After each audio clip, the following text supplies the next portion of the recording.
আসসালামু আলাইকুম। দেখুন লইট্টা শুটকি ভুনা করেছি। তো যেহেতু খুব শীত পড়েছিল, তো ভাবলাম আজকে একটু লইট্টা শুটকির ভুনা করি। তো এই জন্য 3 পিস আমি লইট্টা শুটকি বের করে নিয়েছি। এবার একটা কাঁচি দিয়ে ছোট ছোট এই সাইজ পিস করে নিয়েছি। এবার একটা পাত্রে এই লইট্টা শুটকির পিসগুলো নিয়ে আমি একটু ভেজে নিব। যতক্ষণ না ঘ্রাণ বের হবে, এটা ভাজলে যে একটা ঘ্রাণ বের হয়, ততক্ষণ পর্যন্ত আমি একটু হালকা করে শুধু একটা খুন্তি দিয়ে নাড়াচাড়া করে ভাজতে থাকবো। তো মোটামুটি আমার ভাজা হয়ে গেছে, ঘ্রাণ বের হয়েছে। এবার আমি এখানে 1 কাপ পানি দিলাম।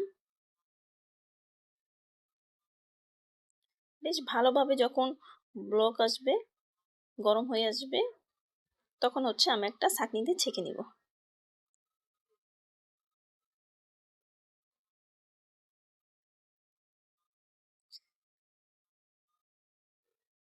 এবার পানিটা ঝাঁতে দিয়েছি। এবার একই পাত্রে ধুয়ে নিয়েছি। পাত্রে আমি এই যে পেঁয়াজ কুচি করে রেখেছিলাম, এই পেঁয়াজ কাঁচামরিচ তেল দিয়ে ভেজে নিব।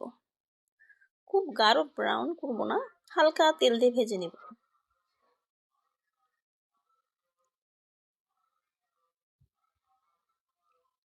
মোটামুটি ভালোই ভাজা হয়ে আসলে তখন আমি এখানে একটু অল্প পরিমাণ পানি অ্যাড করব। এখন এই পর্যায়ে আমি এখানে 1 চামচ মরিচের গুঁড়ো, 1 চামচ হলুদের গুঁড়ো, অল্প পরিমাণ ধনিয়ার গুঁড়ো দিলাম। এখন পরিমাপ মতো আমি লবণ দিয়ে নিচ্ছি।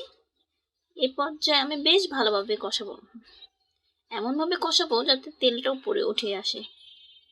ও তেল উপরে না ওঠা পর্যন্ত কিন্তু আমি কষাতেই থাকবো।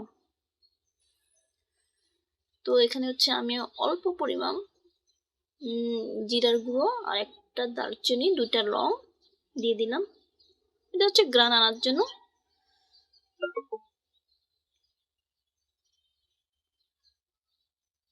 এখন বেশ ভালোভাবে আমাকে কষিয়ে এটাকে আরো একটু কমিয়ে নিয়ে আসতে হবে।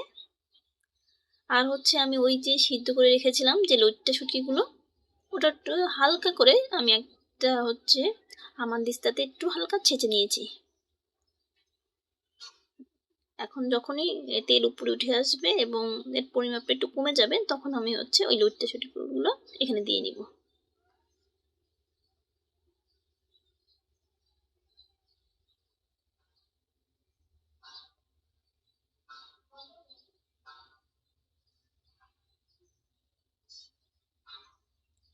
এই পর্যায়ে আমি এবার লইট্টা শুটকিগুলো দিয়ে নিচ্ছি, যেহেতু তেল উপরে উঠে এসেছে।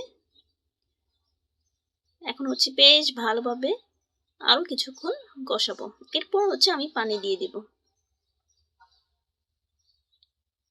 যাতে মশলাগুলো ওই যে শুটকির সাথে বেশ ভালোভাবে মিশে যায়। একটু ধনিয়া দিয়ে নিচ্ছি, ধনিয়া পাতা শেষে হয়ে যাবে। পরে আমি শেষে আবারও ধনিয়া পাতা দিব। দেখুন হয়ে গেল, কি সুন্দর।